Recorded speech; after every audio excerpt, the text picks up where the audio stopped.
सुनंदा पुष्कर एक high profile शादी और क्रिकेट की राजनीति ने 700 करोड़ थरूर के खोटे का काम कर रहे। आईएसआई एजेंट सुनंदा के शरीर पर दर्जनों चोटों के निशान, कोई भी जानलेवा बीमारी थी ही नहीं।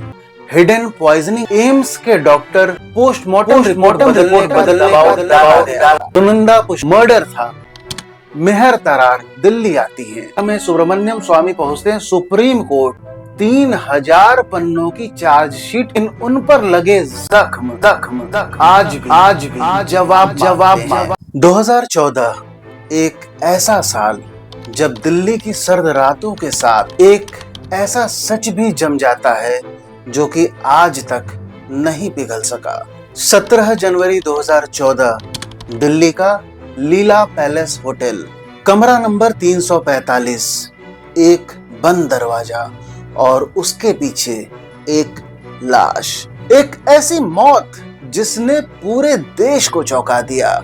एक नाम जो उस दिन से रहस्य बन चुका है, सुनंदा पुष्कर एक ग्लैमरस बिजनेस वुमन, कनाडा की नागरिक और कांग्रेस नेता शशि थरूर की पत्नी। इनका जन्म 27 जून 1962 को कश्मीर के सोपोर जिले में होता है। एक कश्मीरी पंडित परिवार से ताल्लुक रखने वाली सुनंदा लेफ्टिनेंट कर्नल पुष्कर नाथ दास और जया दास की 3 संतानों में इकलौती बेटी थी।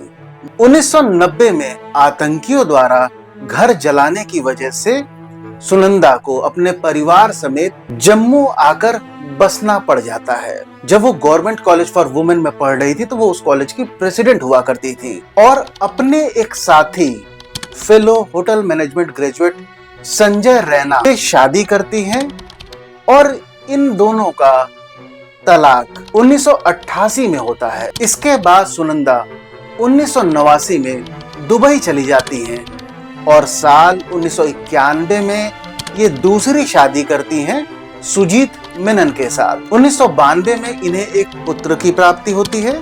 1997 में सुजीत मेनन की एक एक्सीडेंट में मृत्यु हो जाती है। अक्टूबर 2009 में दुबई में बिलियनियर सनी वर्के द्वारा एक पार्टी ऑर्गेनाइज की गई थी जिसमें कि सुनंदा की मुलाकात होती है शशि थरूर से। 2010 में संसद में इलेक्ट होने के बाद शशि थरूर और सुनंदा पुष्कर शादी करते हैं।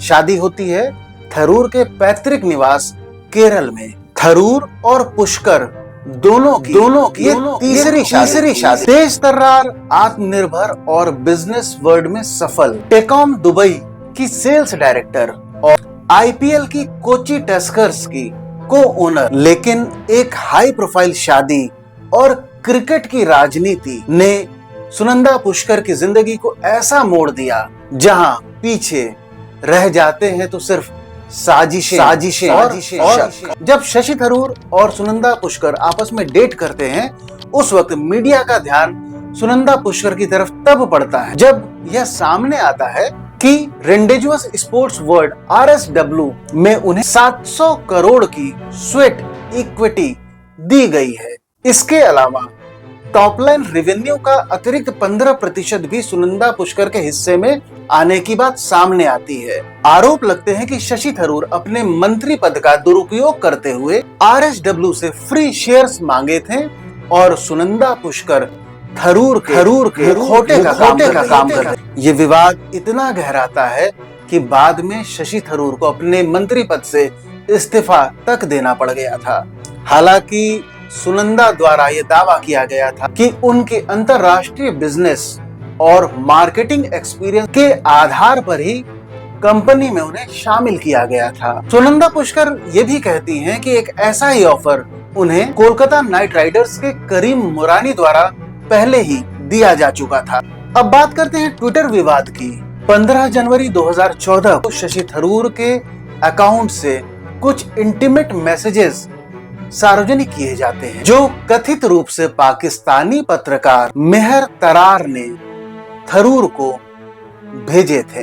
इन मैसेजेस में तरार द्वारा थरूर के प्रति अपना प्रेम जाहिर किया गया था। हालांकि मेहर तरार द्वारा इस पूरे मामले को डाउन प्ले करते हुए कहा गया था कि असल में उनका ट्विटर अकाउंट ही हैक हो गया था। लेकिन बाद में सुनंदा पुष्कर ने साफ किया था कि अकाउंट हैक नहीं हुआ था, बल्कि उन्होंने खुद ये सारे मैसेजेस पोस्ट किए थे ताकि वो ये उजागर कर सके कि मेहर उनके पति शशि थरूर के पीछे पड़ी हुई हैं। सुनंदा पुष्कर द्वारा मेहर तरार पर आईएसआई एजेंट का भी आरोप लगाया गया था। हालांकि बाद में सुनंदा पुष्कर कहती हैं कि वे इस पूरे मामले को सार्वजनिक नहीं करना चाहती थी और खास तौर पर चुनावी साल में। अगले ही दिन सुनंदा पुष्कर और शशि थरूर का संयुक्त बयान शीर्षक से शशि थरूर के फेसबुक अकाउंट पर एक पोस्ट सामने आता है, जिसमें कहा गया था कि दोनों पति पत्नी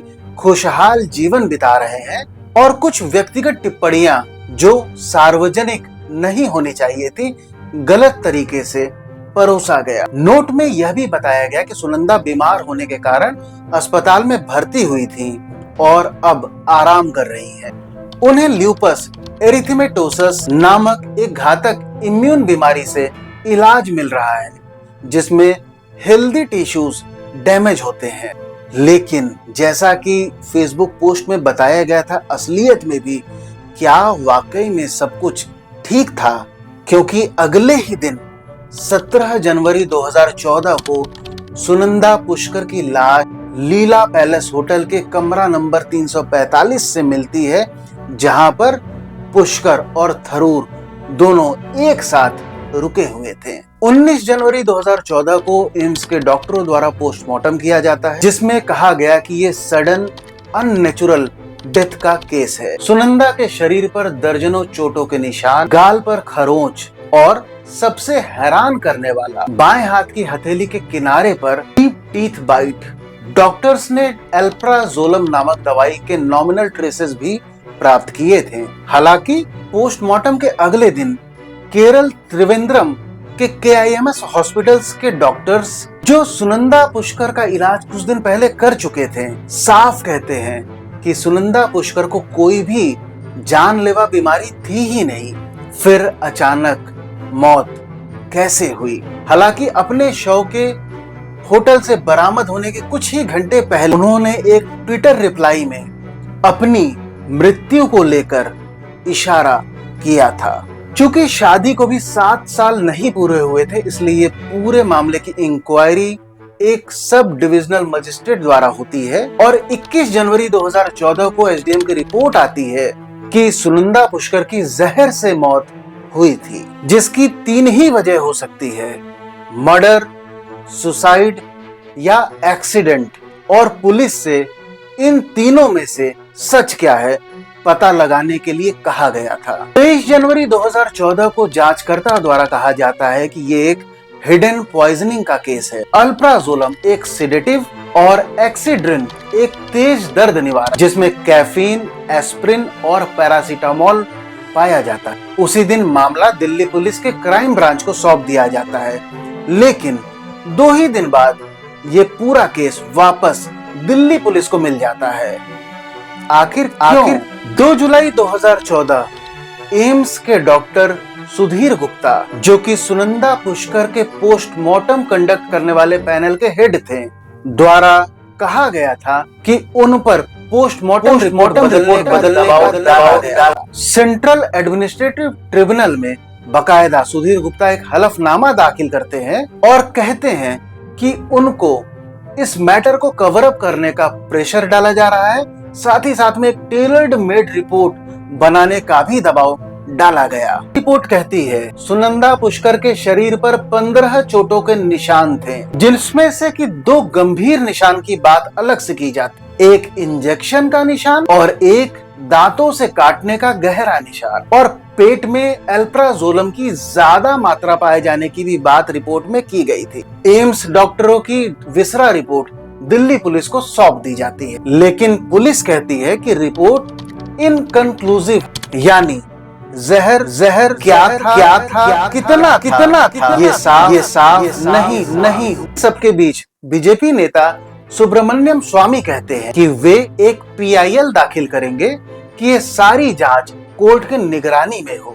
सवाल फिर वही, मर्डर, सुसाइड या सियासत। 6 जनवरी 2015 को Delhi police commissioner BS Bassi ये कहते हैं, सुनंदा पुष्कर की मौत सुसाइड नहीं थी बल्कि ये एक मर्डर था और अनजान लोगों के खिलाफ हत्या का केस दर्ज कर लिया जाता है। अब केस में नया मोड़ आ चुका था। फरवरी 2015 सुनंदा की विसरा सैंपल वॉशिंगटन में FBI के लैब में भेजी जाती है ताकि साफ हो सके कि आखिर जहर कौन सा था। उसी समय एक और बड़ा खुलासा होता है। दिल्ली पुलिस द्वारा पत्रकार नलिनी सिंह को बुलाया जाता है, जो कि उन बाहरी अंतिम व्यक्तियों में से थी जिनकी बात सुनंदा पुष्कर से मौत से पहले हुई थी। सुनंदा ने उन्हें BBM मैसेजेस की बात बताई थी, जो कि शशि थरूर और पाकिस्तानी पत्रकार मेहर तरार के बीच थी। फरवरी 2016 शशि थरूर से पूछताछ होती है, पर वो एक ही बात दोहराते हैं, सुनंदा की मौत ड्रग ओवरडोज से हुई थी। वहीं मार्च 2016 में मेहर तरार दिल्ली आती हैं, एक सीनियर ऑफिसर से भी मिलती हैं। हालांकि उनके द्वारा ये बताया गया कि उन्हें सुनंदा पुष्कर की मृत्यु के बारे में कोई जानकारी ही नहीं थी और किसी भी अन्य साजिश से वे इनकार करती हैं। 6 जुलाई 2017 सुब्रमण्यम स्वामी एक बार फिर कोर्ट जाते हैं और CBI की निगरानी में SIT जांच की मांग करते हैं और कहते हैं कि जांच में बहुत देर हो रही है। 26 अक्टूबर 2017 में कोर्ट द्वारा सुब्रमण्यम स्वामी की याचिका ये कहते हुए खारिज कर दी जाती है कि ये PIL पब्लिक नहीं बल्कि पॉलिटिकल इंटरेस्ट है। इसके बाद जनवरी 2018 में सुब्रमण्यम स्वामी पहुंचते हैं सुप्रीम कोर्ट और आखिरकार कोर्ट द्वारा दिल्ली पुलिस से जवाब मांगा है। 20 अप्रैल 2018 को SIT द्वारा कहा जाता है कि जांच पूरी हो गई है और रिपोर्ट तैयार है। 15 मई 2018 को दिल्ली पुलिस द्वारा 3000 पन्नों की चार्जशीट दाखिल की जाती है। आरोप लगा कि शशि थरूर द्वारा सुनंदा पुष्कर को मानसिक रूप से प्रताड़ित किया गया था और आत्महत्या के लिए उकसाया गया था। दिल्ली पुलिस ने शशि थरूर के खिलाफ IPC की धारा 498A दहेज उत्पीड़न और 306 आत्महत्या के लिए उकसाना, इन धाराओं में चार्जशीट दाखिल की थी। 5 जून 2018 को दिल्ली की अदालत चार्जशीट का संज्ञान लेती है, लेकिन 2021 में पुलिस द्वारा अपर्याप्त सबूतों के आधार पर अदालत द्वारा शशि थरूर को सभी मामलों से बरी कर दिया जाता, जिस पर शशि थरूर द्वारा कहा गया था कि उन्हें शुरू से ही भारतीय न्याय व्यवस्था पर पूरा भरोसा था और इस 7.5 साल की यातना के बाद आखिरकार उनका परिवार सुनंदा पुष्कर की मौत पर शोक मना सकेगा। शशि थरूर बरी हो चुके हैं, लेकिन क्या असली सच कभी भी सामने बाहर आ पाएगा? सुनंदा पुष्कर एक तेज, होशियार और जिंदा दिल औरत, उनकी मौत के 11 साल बाद भी उस कमरे की दीवारें खामोश हैं, लेकिन उन पर लगे जख्म आज भी जवाब मांगते हैं। ये कहानी थी सुनंदा पुष्कर की, एक ऐसी मौत जो सवाल बन के। आपको क्या लगता है कि ये एक आत्महत्या थी अथवा वर्चस्व, साजिश और सियासत के अंतर्गत सोच समझकर सुनियोजित हत्या? अगर आपको ये वीडियो पसंद आया तो लाइक, शेयर और चैनल को सब्सक्राइब करना ना भूलें। अगली बार फिर मिलेंगे एक और रहस्यमय केस के साथ। तब तक के लिए सतर्क रहिए और सोचते रहिए। शुक्रिया।